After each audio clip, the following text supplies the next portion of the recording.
Nous ouvrons de nouveau le livre de Samuel, 1 Samuel, 2 Samuel, 2 Chroniques 2 à 7, et nous revenons à la pensée fondamentale qui gouverne toute notre étude, à savoir que l'onction se rapporte toujours à un but précis, à une vocation bien déterminée.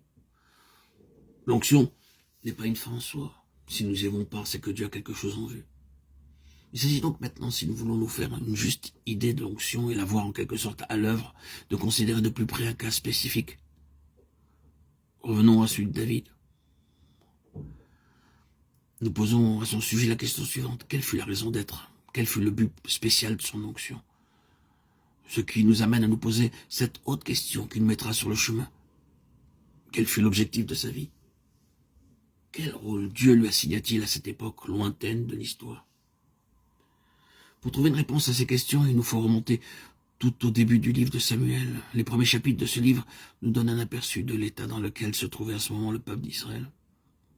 Alors il suffit de regarder à leur conducteur spirituel, Élie, pour se faire une idée de l'état général de la nation. La personne d'Élie est en effet à cette époque tout à fait représentative de l'état spirituel du peuple qui l'entoure. Ce qui caractérise Élie dans tous les domaines, et quel que soit l'angle sous lequel on le considère, c'est la faiblesse.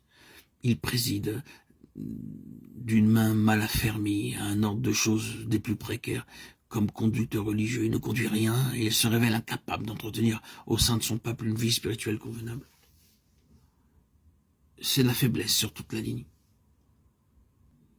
Or, son état personnel correspond à celui du peuple, et celui du peuple est bien là pour lui donner la réplique.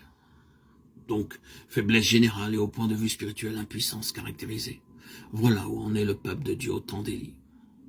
Et voyons les choses de plus près. Physiquement, Élie est dans un état de cécité presque complète. Il a les yeux fixes. Spirituellement aussi, il a la vue excessivement basse. Et ici encore, l'état de ses yeux représente aussi bien son propre état spirituel que celui de son peuple. Il est dit dans le chapitre 3, la parole de Dieu était rare en ces temps-là. Les visions n'étaient pas fréquentes.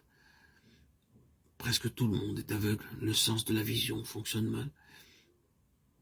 Il y a comme un voile devant tous les yeux. Pour Élie, c'est toujours à lui que nous revenons. On peut en dire autant de lui, l'oreille, en tout cas en ce qui concerne la voix de Dieu. Il ne réagit plus. Son oreille intérieure a perdu sa sensibilité.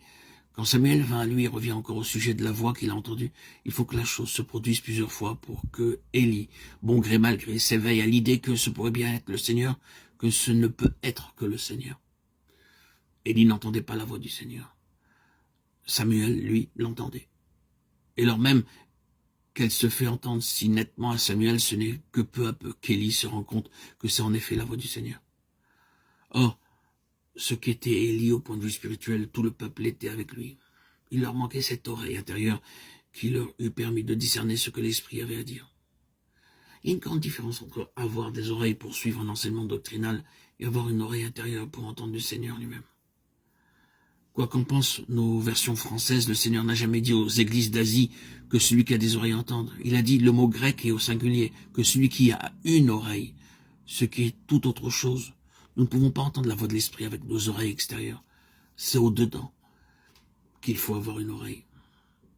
Cet organe intérieur est seul capable de discerner ce que l'Esprit dit. Élie donc entendait peu et mal, et en ce qui concerne la voix de l'Esprit, le peuple qui l'entourait entendait aussi peu et aussi mal que lui, tant son état spirituel était bas. Faiblesse, surdité, cécité, la confusion était inévitable. Au sein du peuple, l'ordre des choses voulu par Dieu et qui était d'après la loi à la base du service de sa maison, cet ordre divin était complètement ignoré.